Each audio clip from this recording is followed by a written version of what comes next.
한국을 향해 보복할 100가지의 리스트가 준비되어 있다. 일본이 현재 한국에 전격 보복할 리스트를 준비하고 있다는 소식이 일본 언론에서 전해졌습니다. 일본 정부는 관련 소식을 언론을 통해 알리고 시행하는 방법을 취하고 있기 때문에 곧 한국에 대한 보복 조치는 시작될 수 있다는 것입니다. 작년 7월 1일 일본은 한국을 향해 국가 간 전쟁급에 해당하는 수출 규제를 전격 시행해버렸습니다. 일본 정부는 한국의 수출 규제를 사전에 아무런 논의 없이 곧바로 시행하였고, 일각에서는 진주만과 같은 성격의 갑작스러운 경제적 공습이라며 공분하기도 했습니다. 제2의 진주만 공습이라는 경제전쟁을 선포한 이유가 한국에 대한 정치적 보복의 성격을 띠고 있어 더욱 논란이 되었습니다. 그 시작은 2018년 강제징용 피해자 4명에 대한 배상을 각 1억씩 하라고 한국 대법원이 명령하면서 본격적으로 일본의 경제산업상 등에서 기획되고 자민당의 보수파 의원으로부터 오래전부터 제기되어 온 한국의 핵심 산업인 반도체를 괴멸시켜야 한다는 수출 규제가 전격적으로 발표된 것입니다.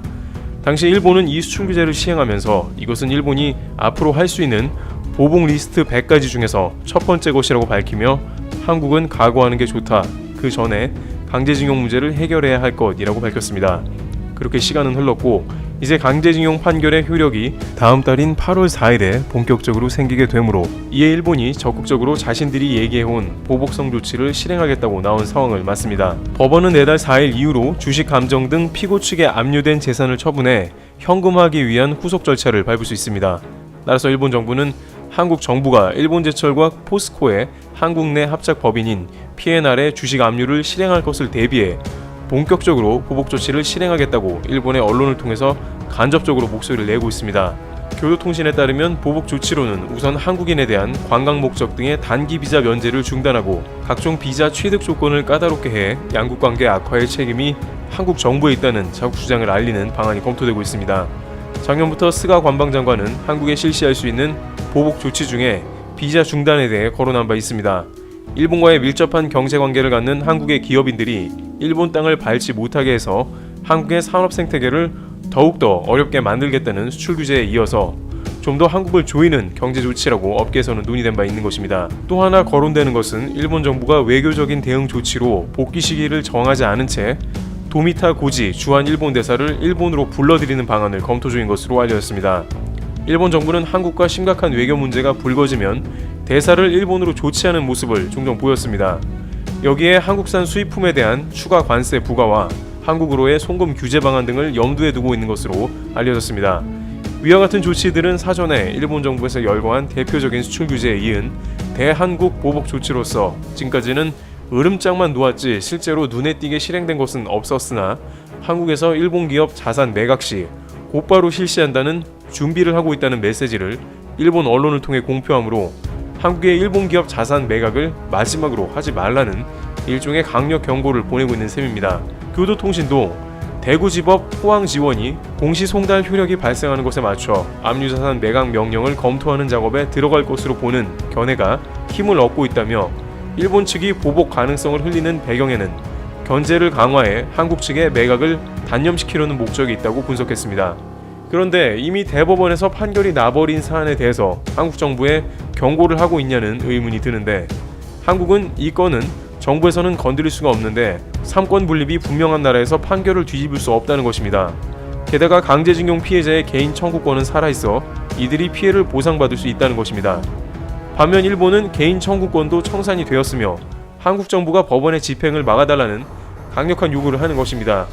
일각에서는 한국은 원칙대로 법대로 하자는 것이고 일본은 한국 정부가 법원 압박을 통해서 판결을 무용지물로 만든 다음에 국가 간의 큰 차원에서 무마하여 수출 규제 및 강제징용 판결 문제까지 해결하자는 압박이라고 지적합니다. 일본에서는 실제 아베 총리가 중요한 법원 판결 전에 일본의 대법원장을 총리 관저에서 만난 후에 대법원이 일본 정부에 유리하게 판결을 낸 적이 있습니다. 후쿠시마 원전 사고의 원인으로 지목된 도쿄전력의 경영진 책임에 대한 대법원 판결에서 이들 경영진은 관련 혐의에 관해 무죄를 선고받은 것입니다. 작년 9월에 있었던 이 판결이 있던 날 오전에 아베 총리는 대법원장을 느닷없이 총리 관저에서 15분간 만났습니다. 일부의 일본 진보 언론에서는 내각이 대법원의 판결에 영향을 끼치고 압박했을 것이라고 확신했습니다. 결국 동일본 대지진은 그 누구의 책임이 아닌 것이며 피해자들에게 배상해줄 의무도 없다는 것입니다. 일본은 한국과 같은 온전한 삼권 분립이라고 보기엔 어려움이 있다는 비판이 당시 제기되기도 했습니다. 또한 동일본 대지진과 같은 일본 내부의 판결조차 책임을 회피하려는 모습을 보이는 일본 정부인데, 하물며 한국의 과거 강제징용 문제에 대한 책임은 어떻게든 피하려고 할 것이라는 의견도 제기됩니다. 또한 이번 강제징용 배상을 일본이 순순히 인정하게 되면 앞으로 한국에서 강제징용을 비롯해서 과거와 관련된 온갖 소송들이 물밀듯이 들어와 한국 내 일본 기업에 악영향을 주게 될 수도 있다는 것이며, 지금까지 일본 정부에서 부정해온 한일 역사 간의 각종 문제들에 사죄해야 한다는 압박도 생기게 됩니다. 그러다 보니 일본 정부는 역대 가장 강력한 정책이라는 수출 규제를 자행하게 되었고, 추가 보복 리스트를 꺼내들며 한국을 압박하고 무마시키려는 모습이 역력한 것입니다. 그러나 일본의 이러한 움직임은 지난 1년간의 경험상 오히려 마이너스라는 것이 여실하게 드러나고 있습니다. 우선 당장 일본 정부가 시행하려는 비자 강화 정책에 있어서는 코로나로 인해 거의 영향이 없는 상황입니다. 코로나가 온전히 회복되고 여행객의 왕래가 있으려면 보수적인 감염학자들은 그 시점을 3년 뒤로 보고 있으며, 일본과 한국의 왕래가 현재 국경이 막혀 거의 이루어지지 않는 점도 이러한 비자 문제는 효용이 떨어진다는 것입니다. 다만 일본 정부는 최근 한국과 중국 등 12개국에 대해서 입국 완화를 검토 중이라고 밝힌 바 있습니다만, 이 중에 한국이 다시 제외될 수도 있다는 가능성이 생깁니다. 기업인과 유학생이 일본에 입국되는 문제가 연기되고 당분간 막힐 수도 있다는 가능성이 높아지는 것입니다. 그러나 한편으로는 한국에서 지리적으로 가까운 일본과의 교류를 걱정하는 사람들도 많습니다. 현재 일본 코로나 상황이 매우 좋지 않기 때문에 일본에서 입국자는 한국도 꺼려진다는 것입니다. 현재 한국의 매일 코로나 확진자가 급속하게 증가하는 모습이 속출하고 있는데 대부분 해외발 감염자입니다. 일본은 고우트 캠페인을 실시하게 되면서 매일 1000명대의 감염 환자가 발생하고 있는 상황입니다. 문제는 확진율이 6에서 8%가량 나온다는 것으로 실제 감염자는 하루에 2-3천 명이 넘을 수도 있어 코로나가 급격하게 확산되는 국면이라는 것입니다. 현재 한국 주변 국가에서 중국, 대만, 베트남 등은 모두 확진자가 매일 100명이 안 되는 국가들이지만 일본은 압도적으로 확진자 폭발에 불안감을 더합니다. 따라서 일본 비자 강화를 검토한다고 해도 향후 1년 이상 한국에는 큰 영향은 없을 것이고, 지금 상황의 양국의 교류는 위험하기까지 하다는 의견이 나옵니다. 그리고 지난 1년을 되돌이켜 봤을 때 일본은 한국의 산업을 괴멸시키지도 못했을 뿐만 아니라 오히려 일본 여행 안가기 운동, 불매 운동 등을 통해 훨씬 더 심각한 부작용을 경험했습니다. 그런데 이러한 비자 강화 조치는 무용지물인데 왜 굳이 효과도 없는 일을 강행하는지 의문이 드는데요. 우선 이것은 아베 내각에 있어서 나름의 호재라는 의견도 나오고 있습니다.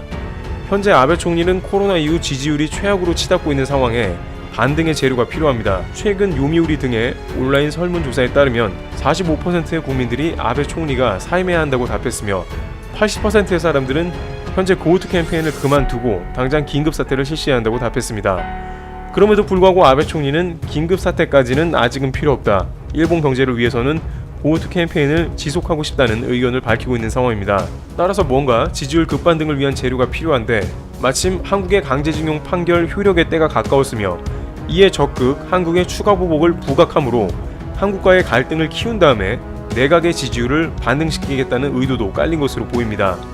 아베 총리는 자신의 사연임을 위해서 할 수 있는 모든 카드는 총동원하고 있는 상황입니다. 최근에는 사연임을 하기 위한 필수 과정인 중의원 해산을 위해서 소비세 인하 카드를 꺼내고 있습니다. 소비세를 인하함과 동시에 중의원을 해산해서 자민당 의원들이 다수가 당선되도록 하는 것입니다. 이 틈을 타서 자민당의 총리가 사연임을 하도록 당규를 바꾸지 않겠냐는 추측이 나온 것입니다.